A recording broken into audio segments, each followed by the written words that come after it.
What's going on, everyone? Welcome back to another episode. We're taking a look at another Depstech endoscope. This time we're taking a look at the DS560. You can see this one is a horizontal layout with a 5-inch touchscreen, 1080p video image output. I really enjoyed the first endoscope that they sent me. It gets a lot of use, especially in mobile services. So when they asked me if I wanted to take a look at the new version that they've got, I said absolutely, send it over. We'll definitely get some use out of it in the shop. So let's go ahead and get this opened up.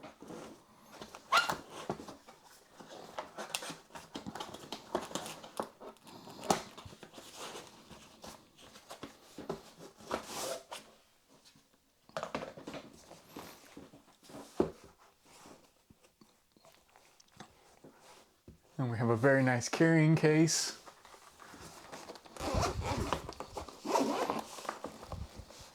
So you can see we've got a charging cable, we've got a few different attachments here in our little plastic capsule.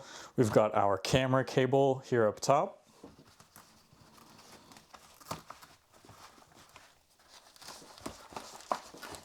We've got our camera cable up top along with the bag with a couple of little attachments.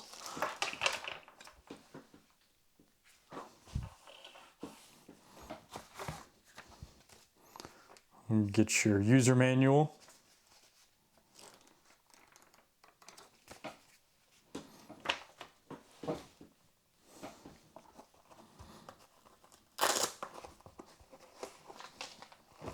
And of course, we have the endoscope unit itself.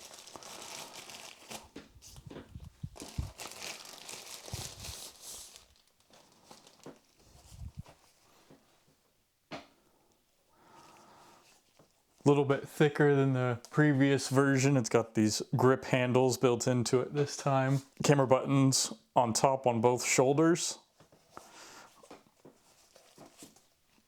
We've got our lock and unlock button right there.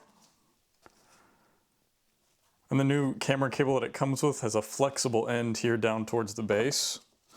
So we'll go ahead and get this plugged in. Let's see.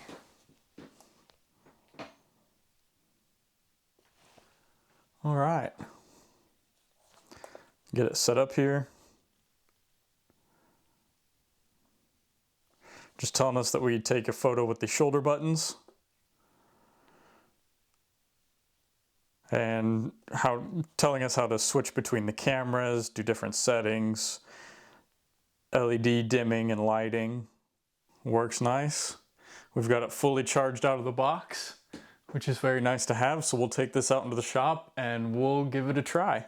Now, comparing the DS530 to the DS560, you can see that we've got a horizontal layout as opposed to a vertical layout. The screen on the 560 is slightly bigger when compared to the 530. And like I said, we've got shoulder buttons now on the 560 to take pictures, and the case overall is a little bit thicker. Meanwhile, we still have a slimmer vertical design, and our camera button is on the side up here. So now both of these endoscopes do have the triple lens camera on the end that is very handy to have in a lot of situations. Rather than trying to twist and contort the camera, you can just switch between the camera views and even display two camera views at the same time. Now, if either of these endoscopes do interest you, make sure to take a look at the link down in the description. Here in the shop, we are underneath the hood of my 2015 GMC Yukon, and today we are going to be doing spark plugs. I was under the hood here recently, and I was doing a condenser replacement. So you can see I've got mine set off to the side over here. This is my old condenser. On these early 2015 Yukons, these condensers, the metal was just a little bit too thin in a few areas, so they were a common cause of leaks for these early generations. Now we're just doing plugs this time around. I don't need to do wires right now. One thing about getting some of these wires off is that if they've been on here for a while, they can be a little stiff to remove. Now, some of you might not be able to get access from the top on your vehicle. What you'll need to do is you'll need to remove the wheel well liner. You can see a little bit of it down here, and that will give you a direct straight shot to your spark plugs. Now my arms are small enough that I can get back in here. I don't need to do that. And of course, while we're in here, we'll take a look around each one of our cylinders, take a look at our valves as best we can. Maybe if we switch over to The other side here. There we go. Fuel injector looks good. I'm not seeing too much carbon buildup in here. My cylinder is up towards the top. So there we've got both camera views. We can see the top of the cylinder. It's nice being able to switch between the camera feeds. Makes life a lot easier, but cylinder 1 looks nice and healthy. And here I've got all 4 of my driver's side spark plugs. Cylinders 1, 3, 5, and 7. Everything looks good on these 4 cylinders. We've got our new spark plugs installed, so now we'll jump over to the passenger side.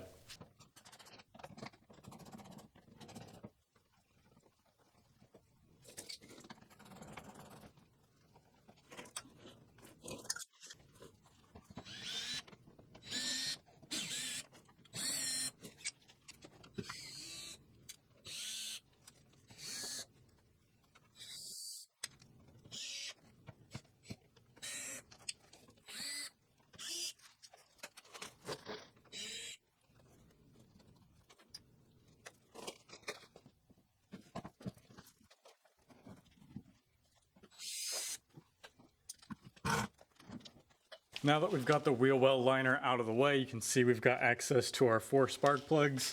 And the last one is actually back here. And our last plug is a little difficult to see. So you pull off your drain, pull that rubber boot off, and now you can kind of see it back here behind these 2 lines.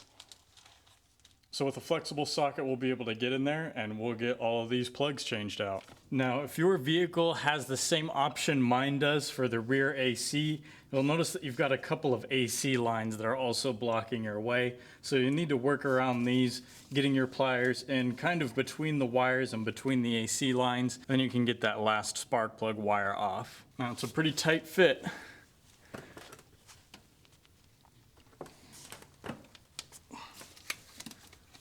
Wiggle it and pull. And there we go. We've got all 4 of them off. We'll get these 4 spark plugs changed out.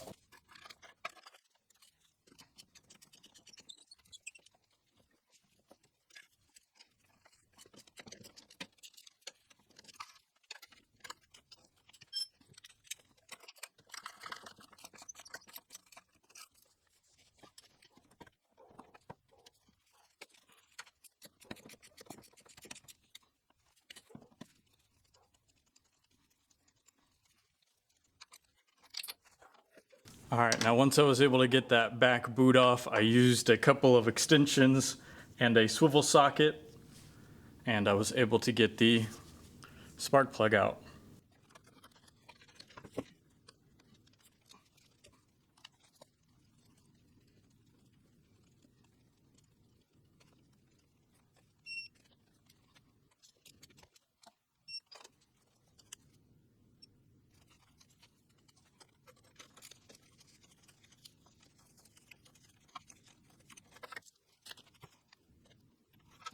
Taking a look inside of our cylinder, everything looks pretty good. A little bit of carbon buildup here. Valves look to be in good condition.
All right, all 4 of our new spark plugs are installed, so we'll put our wires back on.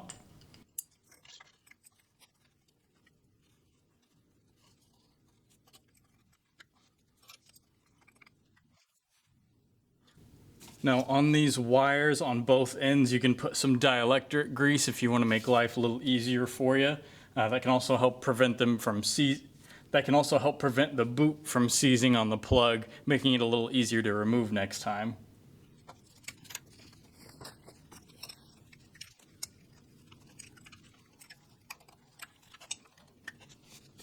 All right, and just like that, all of our wires are reinstalled. So we'll get our wheel arch liner reinstalled along with the wheel, and we should be good to go. As always, thank you all for watching. I really do appreciate it, and I'll see you in the next one.